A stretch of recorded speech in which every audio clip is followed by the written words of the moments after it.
ವರಮಹಾಲಕ್ಷ್ಮಿ ಹಬ್ಬದ ಪ್ರಯುಕ್ತ ಸಾಂಸ್ಕೃತಿಕ ನಗರ ಮೈಸೂರಿನಲ್ಲಿಂದು ಖರೀದಿ ಭರಾಟೆ ಜೋರಾಗಿತ್ತು. ನಗರದ ಚಿಕ್ಕಗಡಿಯಾರ ವೃತ್ತ, ದೇವರಾಜ ಮಾರುಕಟ್ಟೆ, ಸೈಜಿರಾವ್ ರಸ್ತೆ ಇತ್ಯಾದಿಯೆಡೆ ಗ್ರಾಹಕರು ಮುಗಿಬಿದ್ದು ಹೂವು, ಹಣ್ಣು, ಅಲಂಕಾರಿಕ ಹಾಗೂ ಗೃಹೋಪಯೋಗಿ ವಸ್ತುಗಳನ್ನು ಖರೀದಿಸಿದರು. ಕೆಲವರು ವರಮಹಾಲಕ್ಷ್ಮಿ ಹಬ್ಬಕ್ಕೆ ಮೆರುಗು ನೀಡುವ ಸಲುವಾಗಿ ಕಮಲದ ಹೂವಿನ ಜೊತೆಗೆ ತರಹೇವಾರಿ ಹೂಗಳನ್ನು ಖರೀದಿಸಿದರೆ, ಮತ್ತೆ ಕೆಲವರು ಸಿಹಿ ಪದಾರ್ಥಗಳ ಖರೀದಿಯಲ್ಲಿ ತೊಡಗಿದ್ದರು.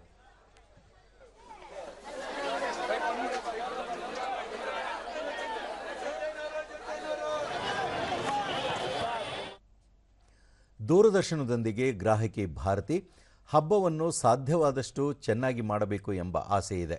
ಹೀಗಾಗಿ ಅಗತ್ಯವಿರುವಷ್ಟು ಹೂವು ಮತ್ತು ಹಣ್ಣುಗಳನ್ನು ಖರೀದಿಸುತ್ತಿರುವುದಾಗಿ ತಿಳಿಸಿದರು. ತಾವರೆ ಹೂ ತಗೊಂಡಿದ್ದೀನಿ, ಚೆನ್ನಾಗಿ ಆಚರಿಸ್ತಿದ್ದೀವಿ. ಮಾಮೂಲಿಯಾಗಿ ವರ್ಷ ಮಾಡ್ದಂಗೆ ಮಾಡಿಸ್ತಾ ಇದ್ದೀವಿ ಅಷ್ಟೇ.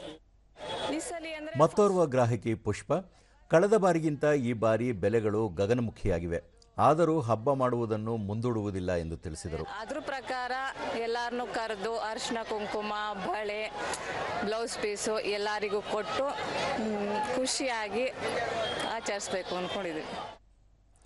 ಹೂವು ಮಾರಾಟಗಾರ ಗಫು, ಈ ಬಾರಿ ವ್ಯಾಪಾರ ಉತ್ತಮವಾಗಿದೆ, ಜನರು ಖರೀದಿಸಲು ಮಾರುಕಟ್ಟೆಗೆ ಆಗಮಿಸುತ್ತಿದ್ದಾರೆ ಎಂದು ತಿಳಿಸಿದರು. ಅವಕಾಶ ಮಾಡಿ ಕೊಟ್ರೆ ಇನ್ನೂ ಜಾಸ್ತಿ ಬರ್ತಾರ.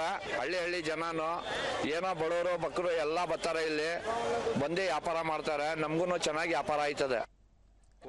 ಕೃತಕ ಅಲಂಕಾರಿಕ ವಸ್ತುಗಳ ಮಾರಾಟದಲ್ಲಿ ತೊಡಗಿದ್ದ ಗೋಪಿ, ದೊಡ್ಡ ದೊಡ್ಡ ಮಳಿಗೆಗಳಿಗಿಂತ ಕಡಿಮೆ ಬೆಲೆಗೆ ಅಲಂಕಾರಿಕ ಹೂ ಮಾರಾಟ ಮಾಡುತ್ತಿದ್ದು ಉತ್ತಮ ಸ್ಪಂದನೆ ಇದೆ ಎಂದರು.